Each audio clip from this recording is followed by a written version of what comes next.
Hey everyone, it is Tuesday, January 30th, and a bunch of college basketball games on tonight. Actually, I have 8 plays here, so it's probably going to be about a 7 or 8 minute video, so bear with me here. First game is South Carolina. They are at Tennessee. I like South Carolina here. They're actually a 14-point underdog, but to me, the line just seems kind of weird. 14 for two teams that are pretty good. Carolina's 17-3 on the year, 3 losses, and I thought they would lay an egg against Kentucky 2 games ago. They didn't; they won it outright. But they're 17-3, 5-2 in conference. Again, they beat Kentucky. They're in the Ken Palm 50s. Their offense and defense are right there around 50. So statistically, I understand it, but we keep underestimating them, like I did in the Kentucky game, and they just keep winning. So giving 14 points to them, I don't really understand this at all. I mean, the computer probably says it's 14, but realistically it's not 14, right? They play that slow pace, so they kind of minimize those possessions, and they'll keep things close. But listen, Tennessee's been great, having a great season. I think they're second in defense, and I think 14th in offense in Ken Palm.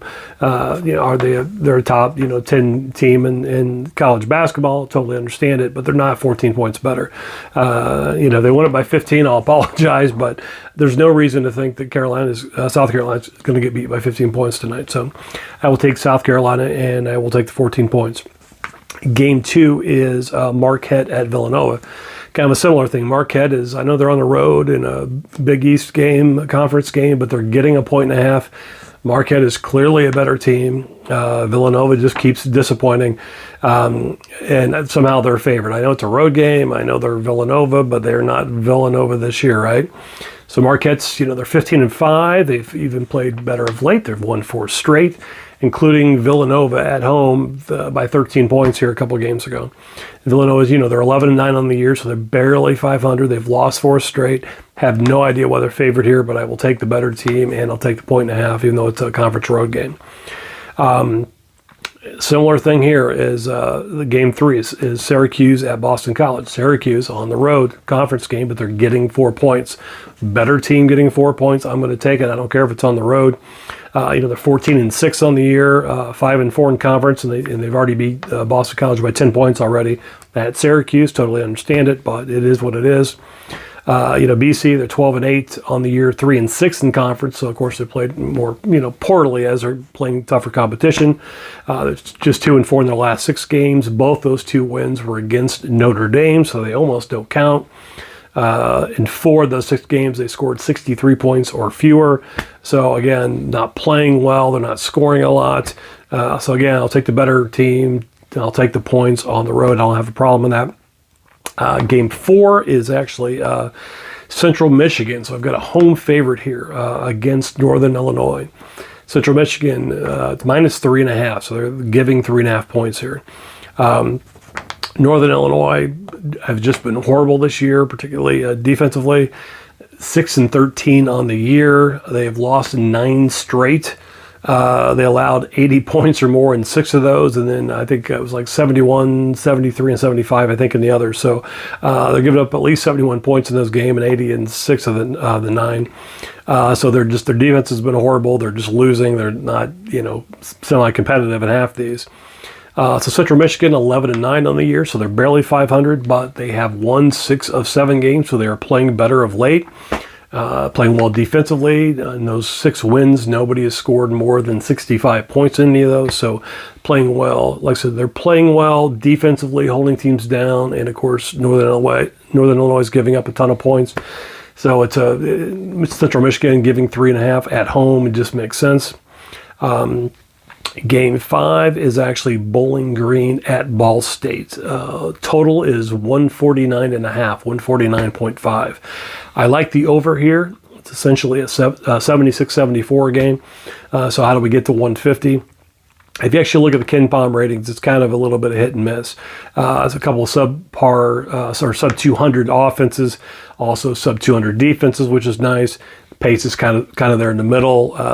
BG is kind of in that top third, and Ball State's kind of in that bottom third. So it seems about, so I understand kind of why the line is the way it is. Ball State is about 50-50 on the year, going over and under this number. But Bowling Green has not played. I gave you the KenPom ratings, but they've been scoring more of late, and their defense has been pretty bad of late. So they've hit 150 plus in 8 straight games, and then more than not, obviously, on the course of the year. So, like I said, of late, they are just scoring more points and giving up more points. So their pace is at 124. I think they've been a little faster than that in conference. So I'm basically assuming Bowling Green is going to keep their typical game. It's going to go over, and so I like the 149.5 over here. Game 6 is San Jose State at Utah State. I'm simply taking the Utah State team total over. It's 81.5. It's a big number, but 82 does not seem ridiculous here. Utah State, 40th in offense, 90th in pace. They're averaging 82, right at 82 on the year, a little bit over. But 7 in the last 8 they've gone over, and then 14 in 6 of their 20 games of the year. 14 of them have actually gone over, and then, like I said, 7 of 8. So, again, they're just scoring a ton of points, fast pace. San Jose State, 285th defense. And then their D has been, I think they've given up around 74 or so on the year, but over this month, particularly in conference games, they're giving up almost 80 points a game. So Utah State's offense has been great lately. San Jose State's defense has been poor lately. Like the pace here, so I do think they hit their 82. Game 7. San Diego State at Colorado State. Total 141.5, 141.5. And again, like the over here. Basically a 72-70 game. On the year, their offenses are hitting 156.5, so they're 15 points over what this is. Colorado State is consistently over this number. San Diego State obviously has that really, really good defensive team, but some of the better offenses like New Mexico score some points on them. Colorado State's 27th best offense in college, and again they're going over this mainly, and I think they will score enough to they'll do their part to get it over. San Diego State again they always have a good D, and they do again this year, but they've had some bad games like that. Plus they are scoring a lot more. In previous years, they've had those games where they win a lot of 60-55 games, where they're scoring a bunch this year, and they have given up some points to good teams. So I will take the 141.5 over here in this. And then final game, Wyoming at Air Force. Similar situation. I'm just taking an over total, 137.5, 137.5. So it's basically a 70-68 game.